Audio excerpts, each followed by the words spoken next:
Hello student, स्वागत है आपको एक बार फिर से आपके अपने यूट्यूब चैनल रस्तोगी कोचिंग में। आज के इस वीडियो में क्लास 12 के भौतिक विज्ञान अभ्यास 1 में आज हम लोग पढ़ेंगे वैद्युत स्थितिज ऊर्जा किसे कहते हैं। वैद्युत स्थितिज ऊर्जा का सूत्र का निगमन जो है आज के इस वीडियो में बताया जाएगा और आप सभी विद्यार्थी इसे अपने कॉपी में नोट करते जरूर चलिएगा। तो यहाँ पर सबसे पहले जो है हेडिंग को नोट कर लीजिए, वैद्युत स्थितिज ऊर्जा।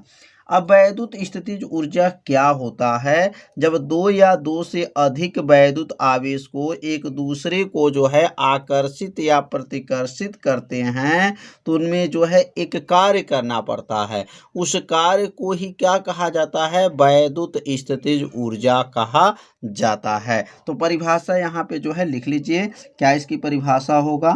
तो लिखेंगे यहाँ पर दो या दो से अधिक, दो या दो से अधिक, दो या दो से अधिक अधिक वैद्युत आवेश, वैद्युत आवेश, वैद्युत आवेश एक दूसरे को, एक दूसरे को, एक दूसरे, एक दूसरे को आकर्षित, आकर्षित अथवा प्रतिकर्षित, अथवा प्रतिकर्षित, आकर्षित अथवा प्रतिकर्षित करते हैं, करते हैं। अतः, अतः आवेशों, अतः आवेशों को एक दूसरे से, एक दूसरे से, एक दूसरे से दूर ले जाने में, एक दूसरे से दूर ले जाने में, ले जाने में, जाने में अथवा, अथवा एक दूसरे के समीप लाने में, एक दूसरे के समीप लाने में, समीप लाने में, लाने में कुछ कार्य करना पड़ता है, कुछ कार्य करना पड़ता है, करना पड़ता है, करना पड़ता है। यह कार्य उन आवेशों के निकाय की क्या हो जाता है? स्थितिज ऊर्जा कहलाता है। लिख लेंगे यहाँ पर यह कार्य, यह कार्य उन आवेशों के, उन आवेशों के, आवेशों के निकाय, इन आवेशों के निकाय में, निकाय में स्थितिज ऊर्जा, स्थितिज ऊर्जा के रूप में, स्थितिज ऊर्जा के रूप में संचित हो जाता है, संचित हो जाता है, हो जाता है। इस निकाय की, इस निकाय की वैद्युत स्थितिज ऊर्जा कहते हैं, वैद्युत स्थितिज ऊर्जा कहते हैं।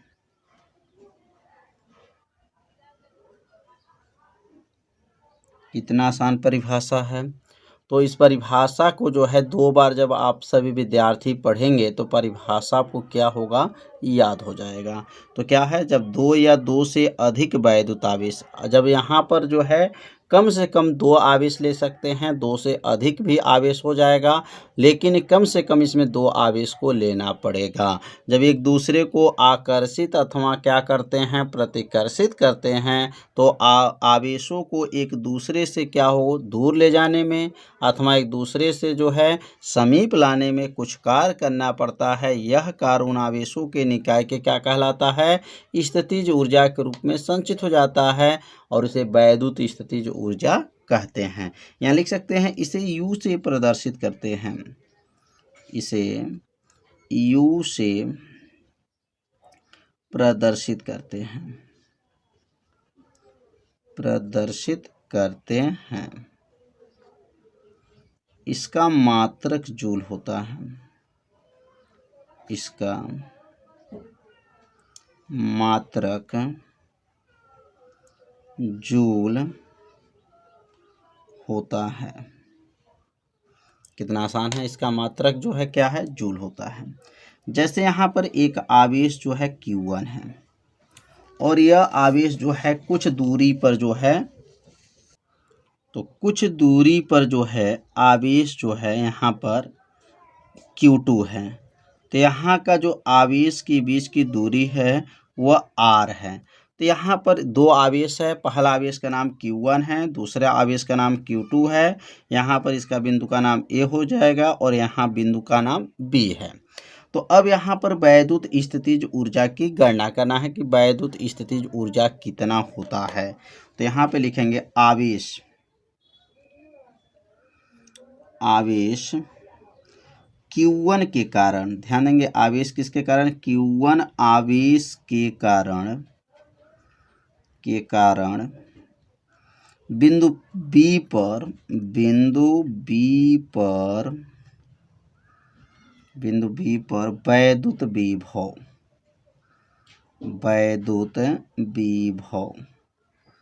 बिंदु B पर वैद्युत विभव। और विभव का सूत्र क्या होता है, तो V बराबर, आप सभी विद्यार्थी पढ़े होंगे, V व 4 पाई एप्सिलॉन 0 Q बटा R होता है। क्या होता है, V बराबर 1/4 पाई एप्सिलॉन 0 Q बटा R जो है किसका सूत्र है, वैद्युत विभव का सूत्र है। लेकिन यहाँ पे आवेश कौन सा लिया गया है, Q1 है, इसलिए आवेश यह Q1 हो जाएगा। अब इसको समीकरण नंबर क्या मान लेंगे, समीकरण नंबर इसको 1 मान लेंगे। तो पहला समीकरण जो है आप लोग अच्छे से समझ लिए होंगे। अब यहाँ लिखेंगे वैद्युत विभव के अनुसार, वैद्युत विभव के अनुसार। तो वैद्युत विभव आप लोग जानते होंगे कि वैद्युत विभव क्या होते हैं। तो वैद्युत विभव के अनुसार अब आगे लिख लेंगे यहाँ पर आवेश Q2। अब आवेश यहाँ पहले Q1 का प्रयोग किए थे, अब आवेश क्या हो जाएगा, Q2। आवेश Q2 को अनंत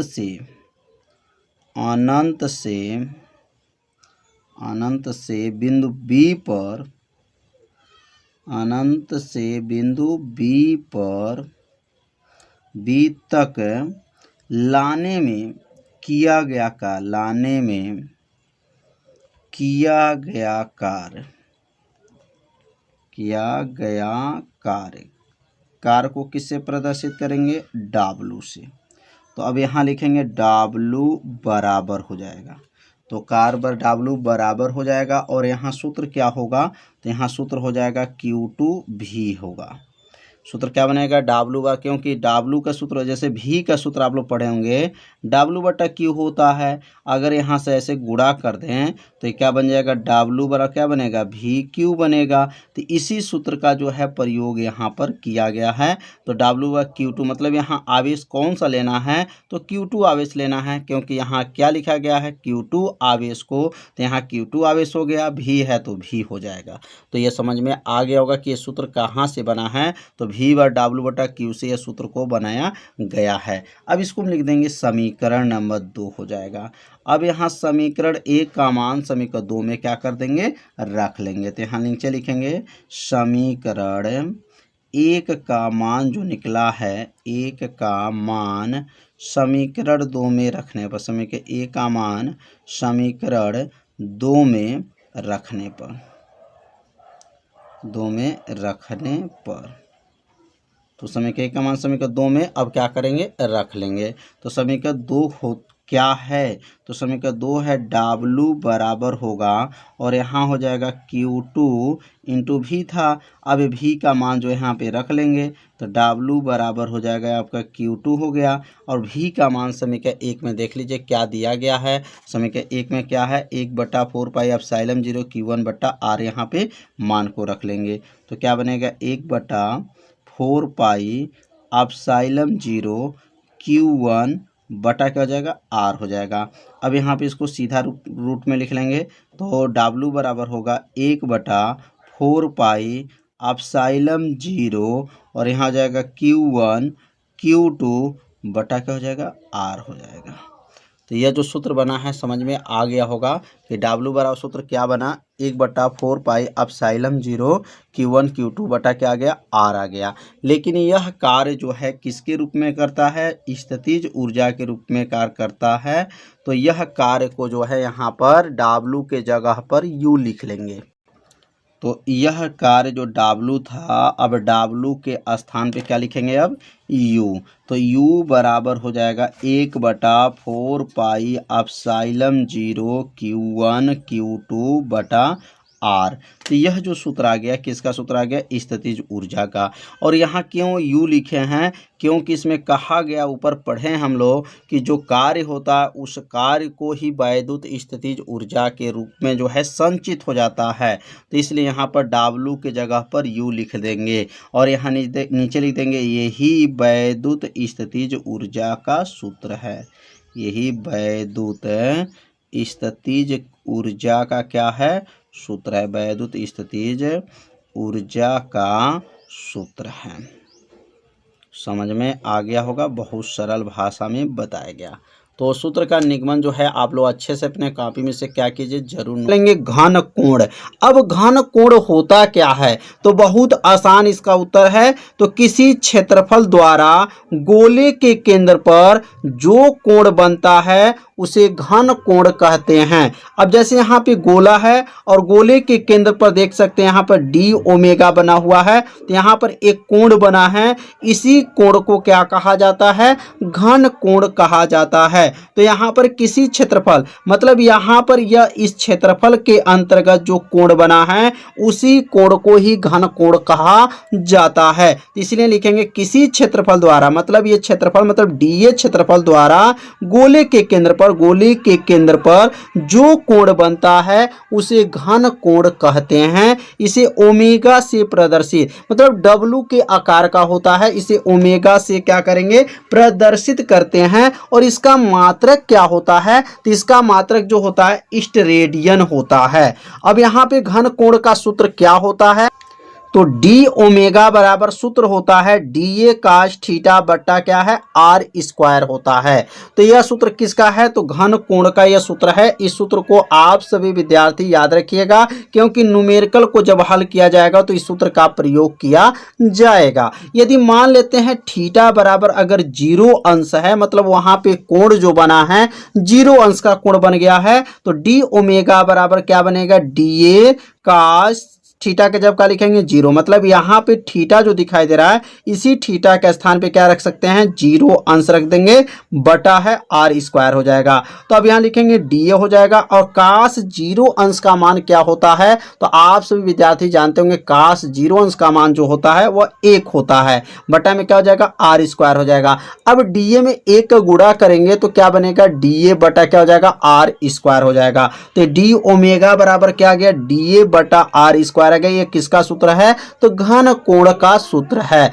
यदि गोले का संपूर्ण क्षेत्रफल कितना हो, ए बराबर क्या है 4 पाई आर स्क्वायर है। अगर गोले का क्षेत्रफल 4 पाई आर स्क्वायर है तो अगर यहाँ डी ए के जगह पर 4 पाई आर स्क्वायर रख देंगे तो क्या सूत्र बनेगा ओमेगा का। तो एक एक लाइन जो है आप सभी विद्यार्थी समझ गए होंगे कि यह सूत्र कैसे बना हुआ है, तो इसे अपने कॉपी में जरूर नोट भी करते चलिए। अब यहाँ डी ए को हटा देंगे और उसके स्थान पे क्या लिखेंगे 4 पाई आर स्क्वायर, यहाँ पर मान को क्या करेंगे रख देंगे। अब यहाँ मान रखने के बाद से देख सकते हैं क्या बना है, यहाँ पर ए बराबर जो है ए बराबर क्या है 4 पाई आर स्क्वायर है और यहाँ पर ए के स्थान पे क्या रखेंगे 4 पाई आर स्क्वायर से आर स्क्वायर काट देंगे तो बचेगा क्या ओमेगा बराबर जो है 4 पाई आ जाएगा। तो यहाँ पे जो है किसका मान आ गया ओमेगा का मान आ गया। तो ए के स्थान पे क्या रखा गया 4 पाई आर स्क्वायर रखा गया है और आर स्क्वायर से आर स्क्वायर को काट दिया गया है। तो यहाँ ओमेगा किसके बराबर आ गया 4 पाई आ गया और इसका जरूरत है आगे चल के जब गाउस का नियम पढ़ा जाएगा तो इसमें ओमेगा की जगह पे 4 पाई प्रयोग किया जाएगा।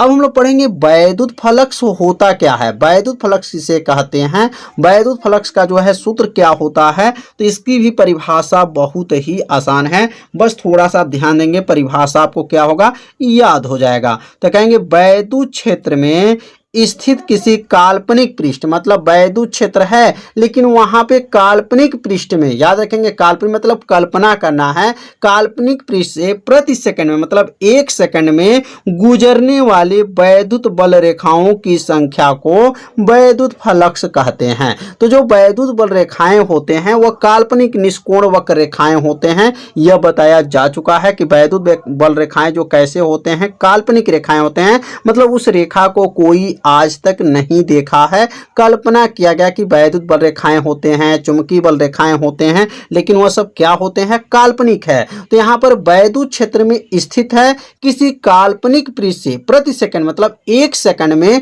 गुजरने वाले वैद्युत बल रेखा की संख्या को वैद्युत फ्लक्स कहा जाता है। इसे फाई ई से प्रदर्शित करते हैं, किसे प्रदर्शित करेंगे फाई ई से प्रदर्शित किया जाता है। और वैद्युत फ्लक्स का सूत्र क्या होता है, तो फाई ई बराबर होता है ई ए काश थीटा होता है। क्या होता है ई ए काश थीटा। अगर फाई ई का मान पूछा जाएगा फाई ई का नाम क्या है तो कहेंगे वैद्युत फ्लक्स नाम है, फाई का नाम क्या है वैद्युत फ्लक्स है। और ई का क्या नाम है तो वैद्युत क्षेत्र की तीव्रता है और ए का क्या नाम है तो ए का नाम क्षेत्रफल है। तो आप सभी विद्यार्थी इसे शॉर्ट स्क्रीन ले लीजिए या अपने कॉपी में से नोट कर लीजिए। नोट जब किए रहेंगे तो आपको याद करने में कोई भी दिक्कत नहीं होगा। तो अब हम लोग पढ़ेंगे वैद्युत फ्लक्स का मात्रक क्या होता है और वैद्युत फ्लक्स का जो है बीमा क्या होता है। अब मात्रक और बीमा के बारे में अध्ययन करेंगे।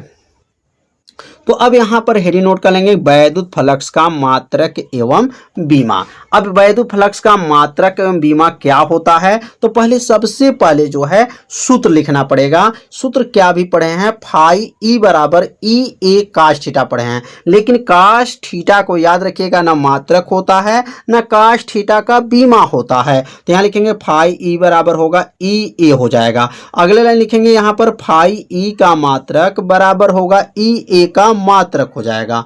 तो मतलब यहाँ ई का मात्रक रखेंगे और ए का मात्रक रखेंगे। अगर ई का मात्रक नहीं याद है तो बगल में लिख लेंगे ई बराबर होता है एफ बटा क्यू, मतलब वैद्युत बल बटा क्या होता है आवेश होता है। अब यहाँ ई को हटा देंगे और उसके स्थान पे क्या लिखेंगे एफ बटा क्यू इंटू क्या हो जाएगा ए हो जाएगा। अब एफ का नाम क्या है तो एफ का नाम बल है, तो एफ का मात्रक क्या होता है तो न्यूटन होता है और क्षेत्रफल का मात्रक क्या होता है मीटर का स्क्वायर होता है और आवेश का मात्रक क्या होता है कूलाम होता है। तो क्या मात्रक आ गया न्यूटन मीटर स्क्वायर बटा कूलाम, मतलब प्रति कूलाम इसको बोलेंगे। अगर कूलाम यहाँ देखेंगे तो एक घात है, अगर ये कूलाम ऊपर चला जाएगा तो क्या बनेगा कूलाम का इनवर्स हो जाएगा। तो क्या बनेगा न्यूटन मीटर का स्क्वायर कूलाम का इनवर्स हो जाएगा। कितना आसान है, बस थोड़ा सा आपको ध्यान देना है। मात्रक याद होगा, बीमा याद होगा।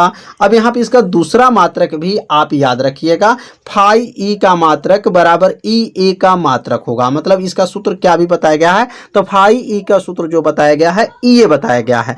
अगर यहाँ देखेंगे ई का सूत्र क्या होता है, अभी ऊपर हम लोग क्या पढ़े हैं ई का सूत्र जो पढ़े हैं देख लीजिए एफ बटा क्यू पढ़े हैं, तो एफ बटा क्यू रखा गया है। लेकिन यहाँ पे जो है ई का सूत्र क्या होता है, भी बटा डी होता है। तो अब ई को हटा देंगे और उसके स्थान पे क्या लिखेंगे, भी बटा डी रखेंगे। तो भी बटा डी हो जाएगा इंटू ए हो जाएगा का मात्रक। अब भी का मात्रक क्या होता है, तो भी का मात्रक वोल्ट होता है और ए का मात्रक क्या होता है, तो ए मतलब क्षेत्रफल है और क्षेत्रफल का मात्रक क्या होता है, तो मीटर का स्क्वायर होता है और दूरी का मात्रक क्या होता है, तो मीटर होता है।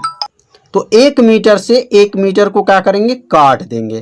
अब काटने के बाद से क्या आ गया, वोल्ट मीटर। यही मात्रक जो है हमेशा पूछा जाता है, यह हर साल के बोर्ड परीक्षा में बहुविकल्पी में ज़्यादा पूछा जाता है कि वैद्युत फ्लक्स का मात्रक है, उसमें 4 ऑप्शन दिया रहता है। तो आपको याद रखिएगा वैद्युत फ्लक्स का मात्रक क्या होता है, वोल्ट मीटर होता है। यह कहाँ से आया, सिद्ध करके जो है आपको बताया गया। तो मात्रक जो है आपको समझ में आ गया होगा, यहाँ पे 2 मात्रक बताया गया। अब हम लोग पढ़ेंगे इसका बीमा क्या होता है, बीमा कैसे निकाला जाता है। तो अब यहाँ पर लिखेंगे फाई ई का बीमा बराबर होगा ई ए का बीमा हो जाएगा।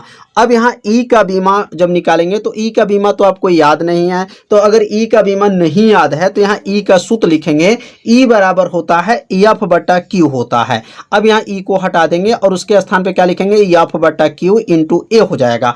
अब एफ का नाम क्या है, बल है। अब बल का बीमा क्या होता है, तो आप सभी विद्यार्थी जानते होंगे, एम एल टी पर -2 होता है। नहीं जानते हैं तो क्लास 11 में बीमा बताया गया है, प्लेलिस्ट में वीडियो है, वहां से जाकर के आल बीमा आप तैयार कर सकते हैं। तो एम एल टी पर -2, तो यह किसका बीमा है, तो बल का बीमा है। और क्षेत्रफल का क्या होता है, एल स्क्वायर होता है और आवेश का क्या होता है, ए टी होता है, क्योंकि धारा गुणे समय होता है और धारा का क्या होता है, ए और समय का टी होता है। अब यहाँ पे इसको सॉल्व करेंगे तो यम यहाँ पे क्या है, नोट कर लेंगे, यल 2 और यल 1 मिलके क्या होगा, यल के ऊपर 3 घात हो जाएगा। तो टी के पावर -2 घात है और यहाँ पावर 1 है, ऊपर जाएगा तो टी के ऊपर क्या होगा, -1 हो जाएगा। और ए को जो है ऊपर भेज देंगे तो क्या होगा, यहाँ पर ए ऊपर जाएगा तो ए के ऊपर क्या होगा, -1 हो जाएगा। तो अब क्या बनेगा, यम यल के ऊपर 3 घात, टी के ऊपर -3 घात और ए के ऊपर -1, मतलब टी के ऊपर -3 कैसे हुआ, -2 -1 मिलेगा तो -3 घात हो जाएगा। तो जो है बीमा समझ में आ गया होगा, बीमा कैसे निकाला गया। अब हम लोग पढ़ेंगे गॉस का प्रमेय या गाउस का नियम। यह भी प्रश्न बहुत ही आईएमपी है, यह हर साल बोर्ड के एग्जाम में पूछा जाता है। तो गाउस का प्रमेय बस इसी में छिपा है। अगर आपको सूत्र याद है तो गाउस का नियम बना सकते हैं। अब कैसे बनेगा, तो किसी बंद पृष्ठ से, याद रखेंगे किसी बंद पृष्ठ मतलब वो जो पृष्ठ है वह बंद हुआ है और गुजरने वाला कुल वैद्युत फ्लक्स, इसका नाम क्या है, फाई का नाम क्या है, कुल वैद्युत फ्लक्स है। और यहाँ पे क्या नाम है, आवेश का 1 बटा क्या है, एप्सिलॉन 0 गुना होता है। मतलब इसका उत्तर जो बनेगा इसी सूत्र में छिपा हुआ है। कैसे लिखेंगे, किसी बंद पृष्ठ से गुजरने वाला कुल वैद्युत फ्लक्स, यह हो गया गुजरने वाला कुल वैद्युत फ्लक्स, उस पर उपस्थित आवेश का 1 बटा एप्सिलॉन 0 गुना होता है। गाउस का नियम कहलाता है। कितना आसान है, तो इसी में छिपा है। तो बस इस सूत्र को बनाना जो है सीख लीजिए कि कैसे जो है गाउस का नियम जो है बोलना है। अगला लाइन लिख सकते हैं, अगला लाइन यहाँ लिख सकते हैं, फाई ई बराबर क्यू का गुणा अगर 1 में कर लेंगे तो क्यू एक का नाम क्या हो जाएगा, क्यू बट्टा क्या हो जाएगा, एप्सिलॉन 0 हो जाएगा। और एप्सिलॉन 0 का नाम क्या है, वैद्युतशीलता नाम है। तो यहाँ पर जो है गाउस का नियम जो है कैसे बना, इसका सूत्र का निगमन करके आपको बताया जाएगा। तो अगले भाग में जो है यह सूत्र का निगमन किया जाएगा कि यह सूत्र कैसे बना, गाउस ने कैसे सूत्र को बनाए, तो वह जो है अगले भाग के वीडियो में बताया जाएगा। लेकिन आप सभी विद्यार्थी अगर गाउस का नियम जो पूछा जाएगा तो आपको इतना ही लिखा जाएगा, लेकिन अगर गाउस का सूत्र का निगमन पूछ दिया जाएगा तो आपको इसका निगमन करके